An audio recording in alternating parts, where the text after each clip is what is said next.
And I first heard of Swami back in 1979. And immediately I read about him, I said, I want to be there. It wasn't an easy journey for me. I was on my own, and things were quite different back in those times. And the first time I saw Swami, oh God. It was December 19th, 1978, and he looked at me, and I knew that he knew everything I had ever done, said, ever would say or do, and he loved me. Sai Baba hooks you, and then he cooks you. And he's had me in a stew simmering for more than 40 years. I first learned about him in South America in 1969. And it's amazing, my growth about Sai Baba as a journalist. I'm also a Libra. I balance both ends against the middle. It's taken me all these years to get to the point where I finally realized that I couldn't deny the obvious anymore. That's why he lays much of the emphasis on the unity. Beings are many, breath is one, stars are many, sky is one, paths are many, goal is one, jewels are many, gold is one, cows are many, milk is one, forms are many, but the essence is one, the divinity is one. So that oneness, that totality, that unity, the holistic approach is the greatest contribution of Sathya Sai Baba to the modern society. My mother said, you know, oh, Rita, God would not come on earth in the form of an Indian. No way. All right? And I loved it. But do you know what happened? My mother, between the age of 80 and 87, became a Sai Baba devotee. This is a very important element with Sai Baba. He gives you signs, and you can dismiss them. You can say that they're part of your imagination, or you can be open to them. And when you start to see his signs, they become more and more incredible. And you have to only draw one conclusion, that he is guiding your life.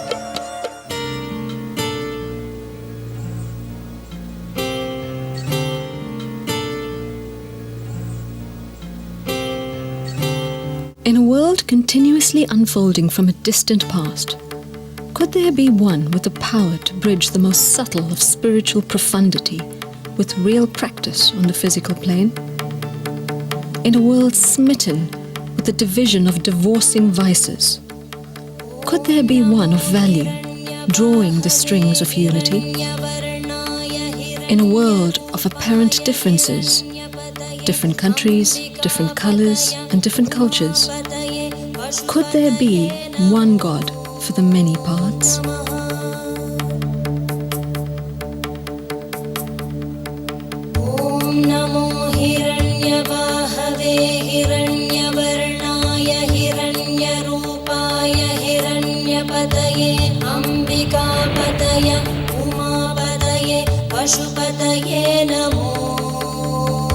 Throughout the ages, there have always been forces embodied in human form who would destroy the fabric of society.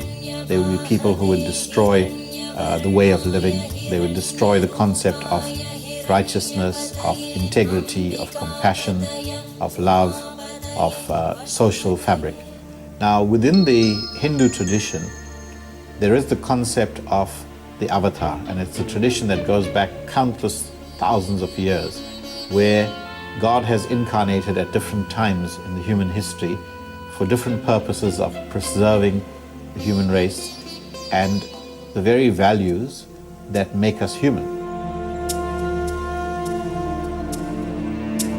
For millions the world over, such a phenomenon exists as Sathya Sai Baba. His name literally meaning true mother and father. To his devotees, this means the ultimate truth, the truth that is God. And yet, how can a mere being embody such a stature? I was born in a family of reformers for 3 generations. It's quite unbelievable how I find myself here. And my grandfathers, and they all revolted against the orthodoxical way of Hinduism. They fought against casteism. They fought for women's emancipation. They were against idolatry. My grandfathers were the missionaries of Brahma Samaj. What Brahma Samaj believes in is the quintessence of Upanishads, the attributeless, nameless divinity, without a beginning nor an end. That is the ultimate teaching of even Bhagavan Sri Sathya Sai Baba. So I am from Brahma Samaj to Baba in the year 1970. The acknowledgement of an inherent underlying divinity in the manifest world is the basis of Hinduism's ancient Vedic scriptures. Reformist movements like the Brahmo Samaj, for example, tried to steer Hindus towards this metaphysical understanding. As a youngster, I used to frequent all the metaphysical bookshops. So on about the age of 14, I started visiting all the metaphysical bookshops around Joburg. For me, life has been a pursuit of these 5 questions.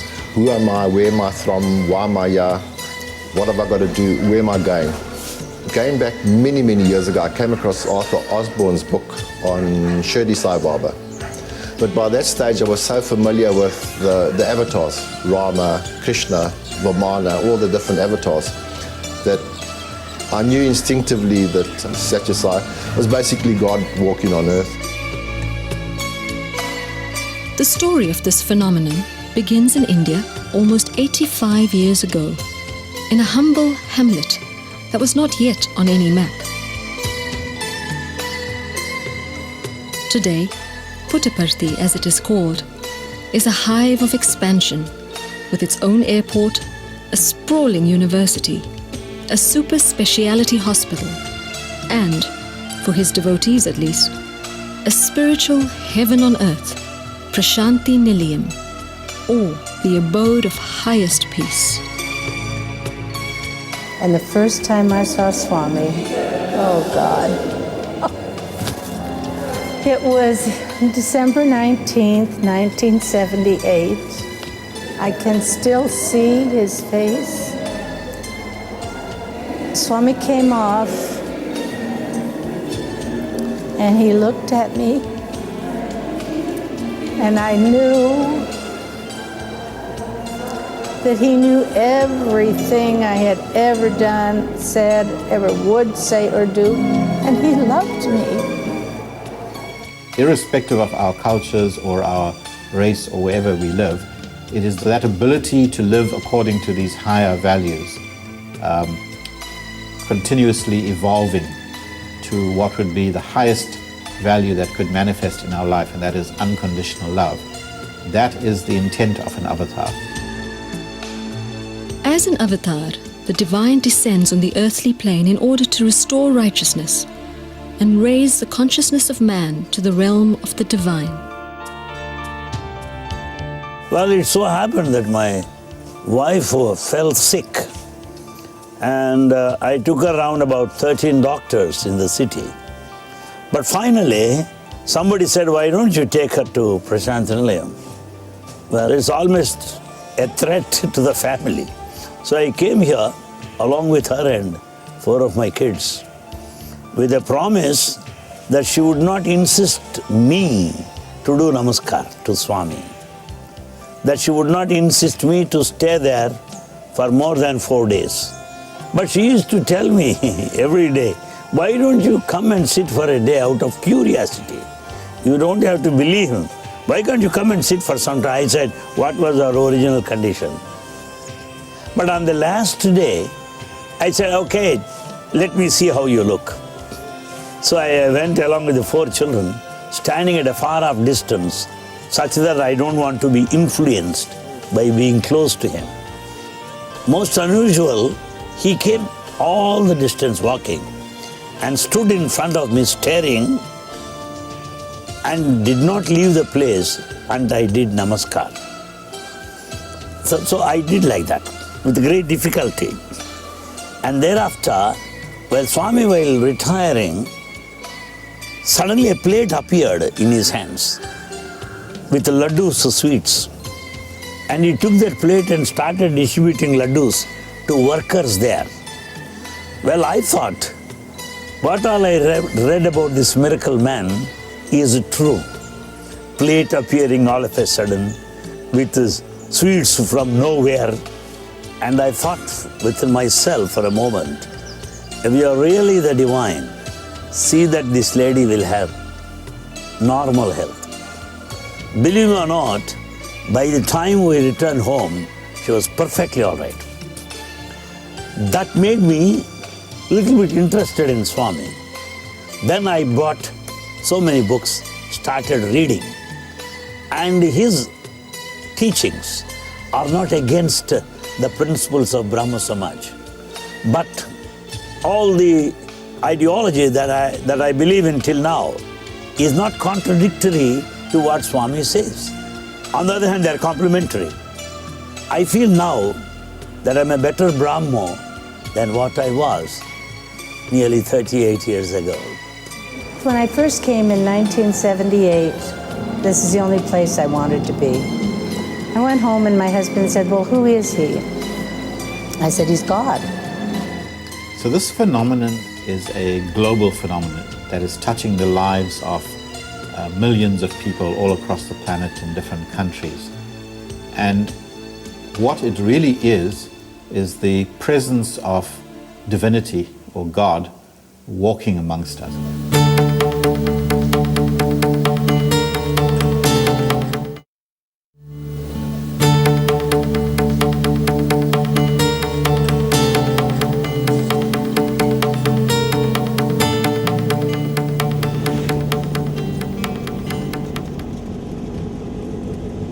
My husband said, when are you going to India? And I said, oh, I can't go to India, I'm too fat.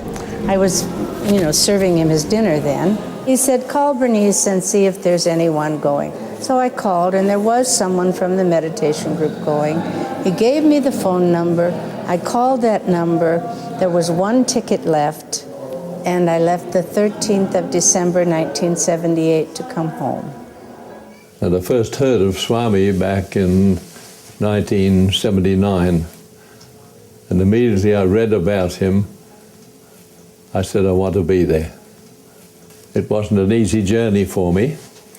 I was on my own, and things were quite different back in those times. So I consider myself just the luckiest boy in the world, because it was in my life to come. My mother said, oh, Rita, God would not come on earth in the form of an Indian. No way. All right? And I loved it. But do you know what happened? My mother, between the age of 80 and 87, became a Sai Baba devotee. She said the words that Baba teaches are the same that Jesus taught. After high school, I found myself actually living in a cave doing meditation. As I was meditating in the cave, I had this inner intuition that soon a teacher in a physical body would come into my life and take me all the way to the goal. It is perhaps the first encounter that people have with Sai Baba. And almost every being who follows Sai Baba as a spiritual leader has had this kind of experience. The miraculous phenomenon that is Sai Baba uses this as a calling card. Sathya Sai Baba has spawned a change of heart in millions of people the world over. Different races, different nationalities, different religious groups come together for a common experience.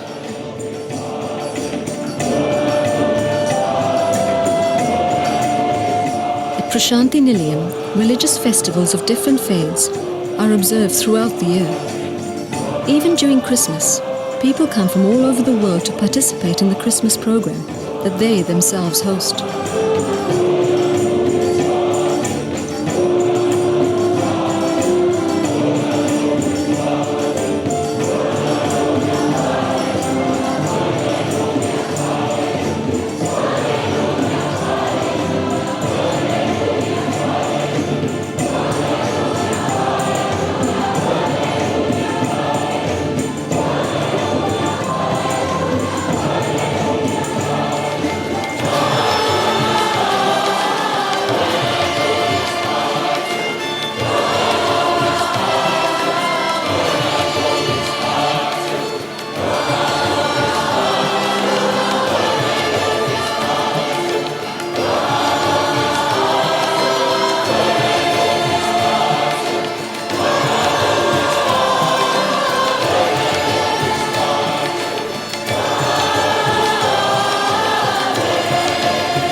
But what drew me here in the first place was Swami's teaching that all is one.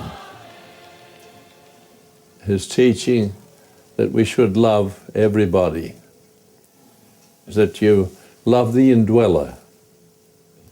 So an avatar then appears timelessly to be able to change the minds of men and turn their minds back to the Godward path.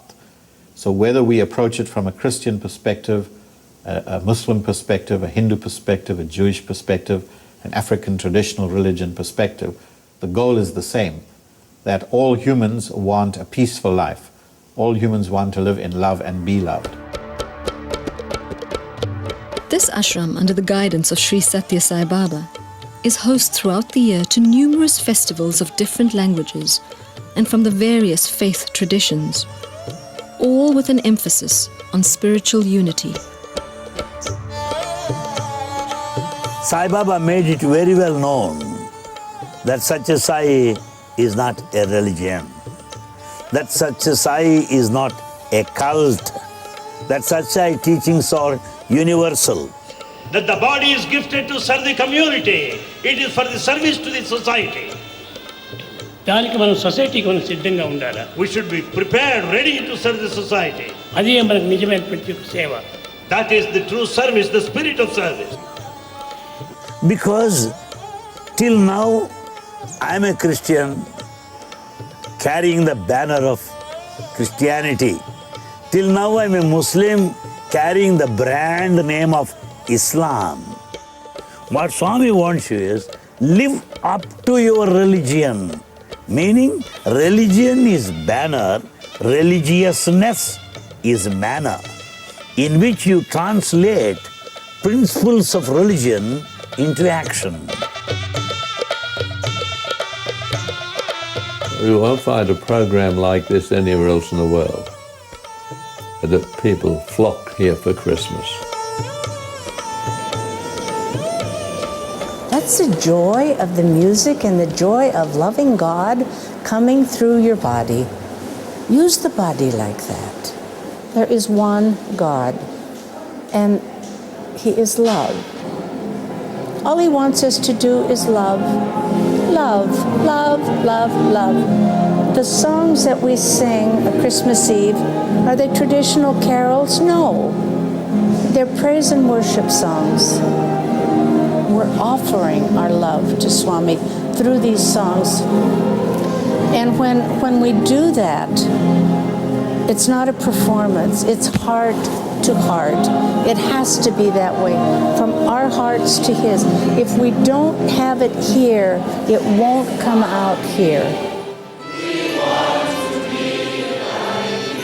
To followers of Krishna, He is Krishna Himself.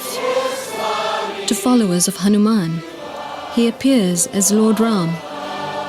And for many Christians, He is the Father.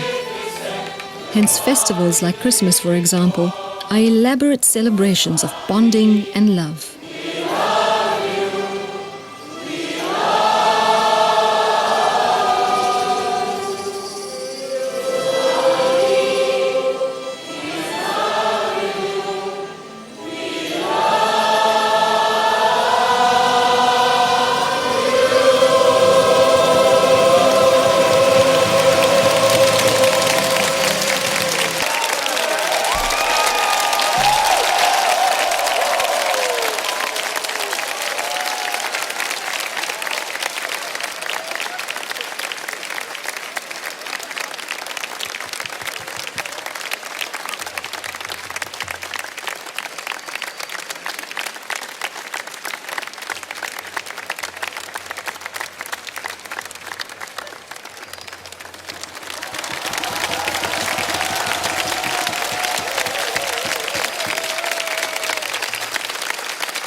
were raised Catholic, and she was very strong Catholic. So she had a very strong foundation. But what people forget, that Sai Baba is not a religion. See, most people cannot realize what he really is. He's spirituality.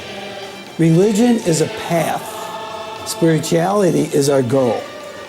Whether you want to call it a formless God or a form God, or whatever name you want to call it, or Jesus, or whatever name, it's still a spiritual path, not a religious path. And that's what drew us to Swami. I realized that he was the source of all knowledge and love. And if he was emphasizing love, then this was strongly supporting me in my path in life. And so I felt so happy about this, because here's someone who really knows. I didn't know if he was an avatar or this or that, or even what the word avatar means, but I knew this was someone who really knew the secrets of life. Gradually over time, I've come to understand that we have to make effort to search, to find the truth, to understand what this is all about.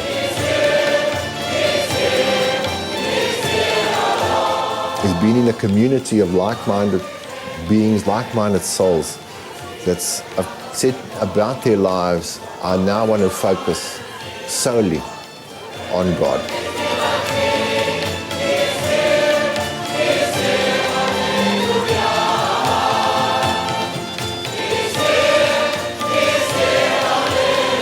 Jesus had come to teach us, and he was the example of pure unconditional love. So I was about 31 years old, and it was in the 60s, and I couldn't see that love in myself. We were fighting. I couldn't see it in my children. I couldn't see it in my family, my friends, and in fact I didn't even see it in the church. And so one day I got very upset with the Lord, and I screamed out to God in my kitchen, "What kind of a world have you created with all this negativity and hate? I don't see the love of Jesus. I want to learn what pure unconditional love is." This started a dialogue with the inner voice. And I heard inside that God was on earth in human form, in the form of the Lamb. And for me, the Lamb was Jesus Christ. So I said, is this the God in human form? Who exactly is this? Is this my imagination? And the voice said to me, this day, I will give you a sign. This is a very important element with Sai Baba. He gives you signs, and you can dismiss them. You can say that they're part of your imagination, or you can be open to them. And when you start to see his signs, they become more and more incredible. And you have to only draw one conclusion, that he is guiding your life. Rita began reading a book, The Holy Man and the Psychiatrist, by Dr. Samuel Sandweiss. And when I came to the passage that said,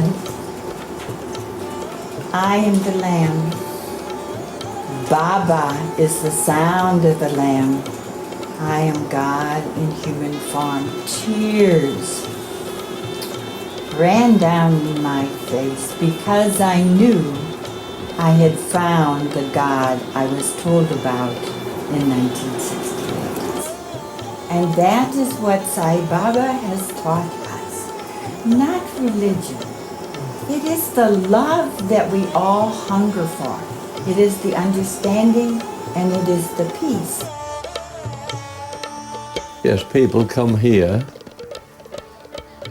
because they feel the tremendous love beyond anything they've ever experienced before. And when you're in that love, especially when he comes to you with the love of 1,000 mothers, that's beyond anything. It'll bring tears to your eyes. You can't help it. That's his love. While talking to you personally, one-to-one, he is so intimate, so personal. such that you begin to love him more than your own parents, more than your own kith and kin.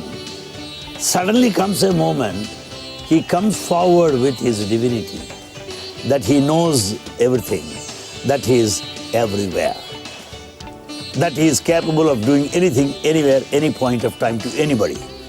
That makes you bonded to him. And the glimpses of divinity will keep you in total awareness that he is not human, that he is divine. He gave me that glimpse.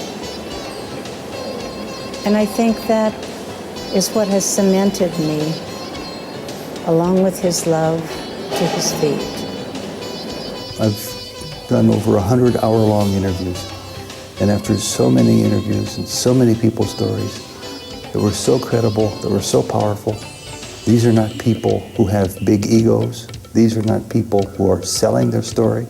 They would never share it if I wouldn't ask them. They wouldn't even volunteer it if I wouldn't ask them. So their stories had such a ring of truth to them. They were so powerful. They were so dramatic in many cases.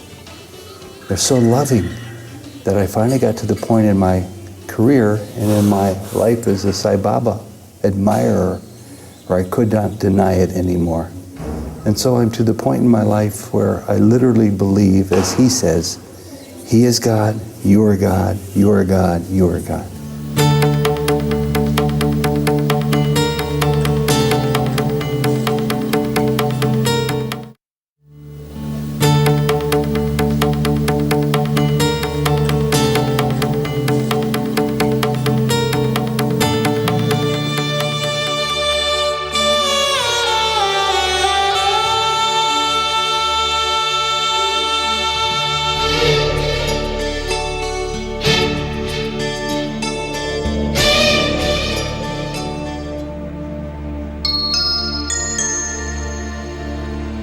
I first heard about Swami in 1972. And someone said, well, he materializes things, rings and jewelry. And I thought, if you want jewelry, go to the store and buy it. You know, why would you go to India to get a ring? And at that time, I was presumptuous enough to think I could teach meditation. And there were several groups that came. And out of that group, one of the ladies said, I'm going to India to see Sai Baba. And this was in '78. And I said, what on earth is wrong with you? Don't you know that God is in your heart? You don't have to go traveling to see some guru. She came back from that trip and invited everyone in the group to come to her house and hear about her trip. So we went for dinner at her home, and she talked about Swami, and we were sitting just about this far apart, 2 meters maybe, and she was telling about his magnificence, and I said, just wait a minute. I'm an intelligent Western woman. And you can laugh at that because, what an ego thing. I'm an intelligent Western woman. I do not need an Indian guru. And as I said that, she changed. And it was Swami sitting there, just as real as you are sitting here right now. And I said, oh, no. And I'm not given to hallucinations. And I turned my head, and there he stood with his hand Abhaya Asta. And I was saying, no, this is not for me. She gave me vibhuti to taste. And after 4 days, and I hope this doesn't shock you, after 4 days of a lot of black coffee, mouthwash, toothpaste, and scotch, I could still taste the vibhuti after 4 days. The almost daily manifestation of vibhuti, or holy ash, is discounted by Sai Baba as being natural to him. After a circular movement of the hand, vibhuti appears and is given to be used as medicine or in times of need. But Sathya Sai Baba emphasizes a deeper meaning. Ash is the end result after burning. He says, when desires are burnt, only pure love remains. That's his real offering. It's my impression that most people come to Sai Baba's fold and to be followers of Sai Baba in one of two ways. My wife, for example, was searching for a spiritual direction in her life, a spiritual teacher, and when she found out about Sai Baba through a friend, it was just a matter of 1 or 2 days. She got a book, the Sam Sandweiss book, The Holy Man and the Psychiatrist. Everything rang true to her, and she was a Sai Baba devotee. So many people come that way, and many people come the slow way. Sai Baba hooks you, and then he cooks you. And he's had me in a stew simmering for more than 40 years. I first learned about him in South America in 1969. And it's amazing, my growth about Sai Baba as a journalist. I'm also a Libra. I balance both ends against the middle. It's taken me all these years to get to the point where I finally realized that I couldn't deny the obvious anymore. In fact, with just 2 basic teachings of love all, serve all, and help ever, hurt never, the phenomenon of Sathya Sai Baba has spawned a spiritual regeneration. The most valued teaching of Swami's is love. Love all, serve all. That means love everyone unconditionally. Well, if someone, gets in my way emotionally or something, it's very hard to love them unconditionally. And yet that's his direction. Love all, serve all. He comes and he unmakes that mind. So he destroys the ego attributes in different ways, and he remakes it in the divine mode. So that unmaking and remaking is done through the miracles and then through his teachings. And this transformation process is directed in 3 modes. We have a process called educare, another process called medicare, and a third process called sociocare. So these methodologies of helping those that are less fortunate than you begins your own transformation. Fundamental to it is this change in heart. It is no longer the selfish I and me and mine. It is now about what about the others.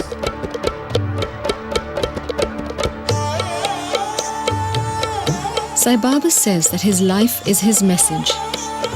It is no wonder then that blueprints of selfless service projects that demonstrate the highest ideals are evidenced throughout his lifetime. Feeding of the poor has always been a central part of Love All, Serve All, with feeding programs organized regularly by Sathya Sai centers throughout the world. Sai Baba maintains that the hands that serve are holier than the lips that pray, and that the greatest form of service is Narayana Seva, or serving the inner divinity of the needy. Many of the celebrations in Prashanti Nilayam are therefore marked by service activities dedicated to the poorest of the poor, mostly in remote villages. Such Grama Seva, or village upliftment programs, are undertaken on an enormous scale, and every detail from the planning to the execution is undertaken with an attitude of complete humility, underpinned by an all-encompassing feeling of love.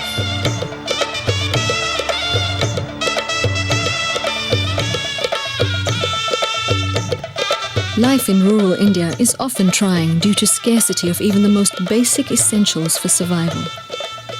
When Sathya Sai Baba was born, there were no clinics in Puttaparthi. The schools were poor, and drinking water was from a remote bore well.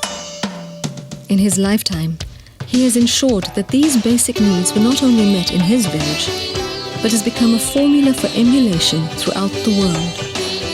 In fact, this formula is based on unconditional love, of giving without any expectation of return. Safe drinking water, for example, is today provided totally free of cost to 750 villages around Puttaparthi, in a project that was announced on Sai Baba's birthday in 1994. This Sathya Sai drinking water supply project was completed in a record 9 months at a cost of $63 million, alleviating the thirst of over 900,000 people who were suffering the effects of fluoride poisoning from scarce and polluted water reserves. The project was completed by the Sathya Sai Central Trust through unsolicited donations from Sai Baba devotees. Then, in 2004, 6 million people of Chennai benefited from potable water through the Sai Ganga project, which, for the first time, provided a reliable supply of water to the largest city in South India. Madras, as this city was called, was established by the British in the 1800s. It did not have nearby rivers and also did not enjoy the monsoon benefits of rain. As the city's population grew, its water needs grew to a crisis point, with the measures taken by the state proving to be completely inadequate. By providing large-scale renovation to linking canals from the northern province of Andhra Pradesh, water from the Krishna River was successfully brought to the city by the Sathya Sai Central Trust. Sai Baba undertook this task without being asked and completely free of charge to the state. Further examples of selflessly giving and of recognizing the inherent divinity in everyone lie in the temples of healing or super speciality hospitals. Care has been taken in the architecture, the colors, and the ethos of these hospitals to heal by treating the body, mind, and spirit holistically. They provide state-of-the-art specialist medical care absolutely free of cost to the neediest of people. It is said that the most striking feature in these hospitals, besides the low mortality rate, is the absence of the accounts office. Sai Baba says that the end of education is character. He advocates that spiritual knowledge is just as important as secular knowledge, and has accordingly established a model of education institutions spanning primary to university levels, based on the highest human values. The 5 human values of truth, righteousness, peace, love, and non-violence are infused in all aspects of learning, encouraging a pervasive spiritual understanding that uses information for transformation. You see God in everyone. This is true religion. To see God in a temple, or in a mosque, or in a church, or a synagogue is a preliminary or a primary stage of learning. Later you come to a stage that you see God everywhere. Spirituality to a beggar is in the form of bread. Spirituality to a man on bed is in the form of medicine. Provide food to a man who is hungry. Give clothing to a person who is naked. Give medicines to a person who is sick. So to experience that, you have to take service, take to service.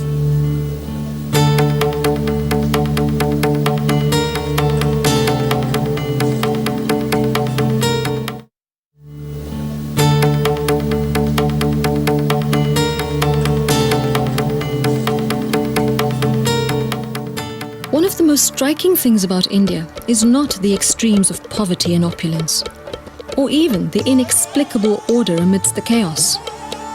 Rather, it is the depth of her people, their humility, tolerance, patience, their perseverance and passion. People have often said to me, can you tell me what it's like going there and whatever. I said, very simply, all you need to do is to come to India and see what's here, because it can't be explained with words. I just say that it's a magnificent blessing just to be here. To Hindus, this lifetime is seen as in between other lifetimes. It answers why they are here, and it can determine their way forward. I was always drawn to India. Everything I saw from India just made me immensely happy. And it touched my heart so deeply. I felt it was a world that was beautiful, a world that had meaning, and a world that was very valuable, and that was the point of life, was to see God. There is only one God and Chepano. He is omnipresent. There is only one language, language of the heart. There is only one caste, caste of humanity. There is only one religion, religion of love. Love is God. Live in love.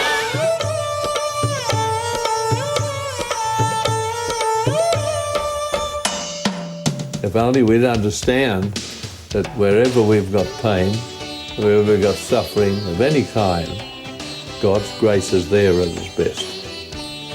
Because they're the things that bring us round to asking, why is this so? And that can often start people on their search to understand. It's beautiful. The turmoil mirrored in the world is almost accepted by the Hindu as a means to spiritual salvation. For it is believed, it's in this present times that the problems themselves will turn the minds of men towards the godly path. In this age, the age of Kali as it is described by the Hindus, it is an age of tremendous turmoil. In the book of Revelations, it describes this time of tremendous chaos, and it is this time that evokes the presence of divinity. Life is extremely difficult right now. Very difficult for the whole world. And a true test of love is to be able to stand in the middle of all kinds of negativity, hurt and problems, and still be able to generate love. If you cannot generate love through problems and negativity, then we are not living Jesus' message. What we need today is an education, is an awareness that we are basically human. A dog knows how to behave. I don't have to tell a dog, be a dog. It knows, it is leading the life of a dog. So also donkey, a tiger, they lead the life in which they are designed in a natural style. But it's awfully, surprisingly, unfortunately, astonishingly, disappointingly, frustratingly, most depressingly, it is the man who is not behaving like a man. It is only the human being who is inhuman. Therefore, the time has come to tell a human being, behave like a human being. This is part of the Kali Yuga. Anger, lust, greed, attachment, ego, all of those, the bad guys.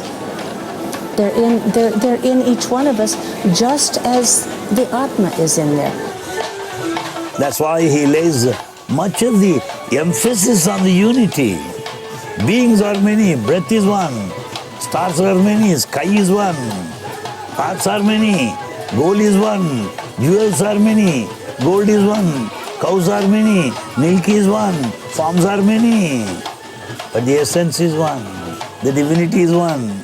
So that oneness, that totality, that unity, the holistic approach is the greatest contribution of Sathya Sai Baba to the modern society.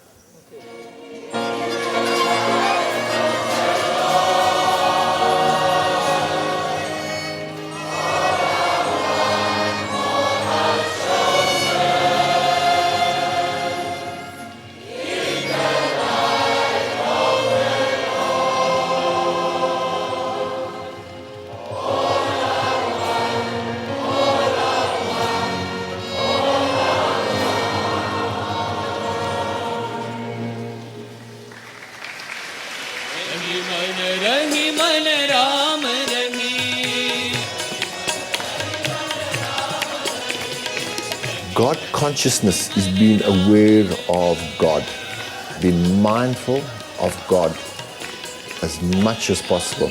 And that's repeating the name of God, whatever name of God that evokes the most love, the most wonder, the most awe. It's just to constantly remember the name of God. And whether we sing this in kawalis, whether we sing this in hymns, whether we sing this in bhajans.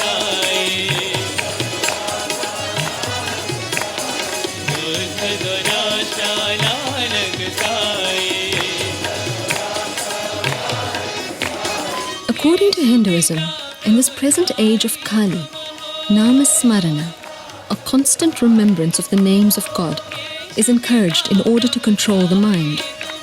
Hence, bhajan singing in the Sathya Sai organization forms a foundation stage for spiritual evolution.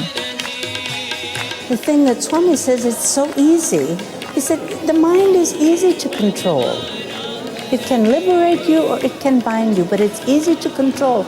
All you have to do is say, stop it. When it starts doing its compulsive thing, or you see something you shouldn't be seeing, or you're thinking a thought that's not a positive thing, you just say, stop it. And you start the name. It will carry you. It will become so much a part of you that when you wake in the night, it's going. Swami always says, love all, serve all. So it's natural that when our hearts are filled with love and filled with God, that we want to share that love and that it's available to share with others. So we live our life based on what we can give, how we can serve, how we can make others happy, and how we can share what we are.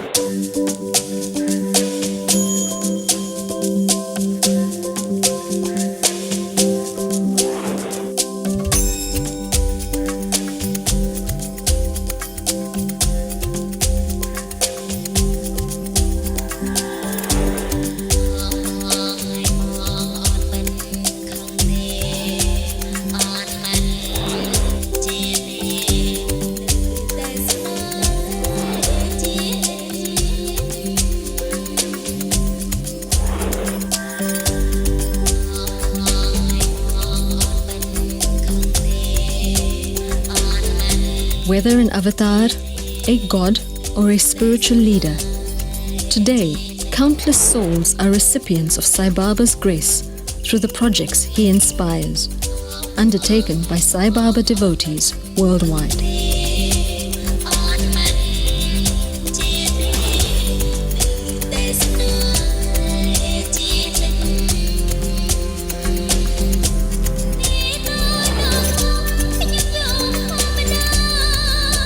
The prototypes have been set in that little village called Puttaparthi, but it's being replicated in other parts of the world.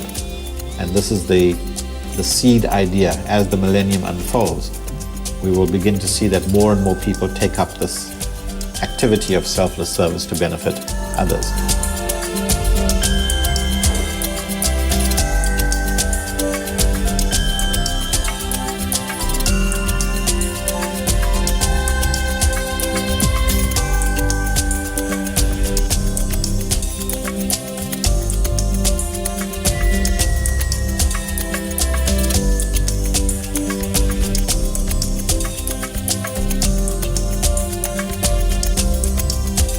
First, a well for a village. Now, water to millions. First, a little clinic. Now, super speciality hospitals.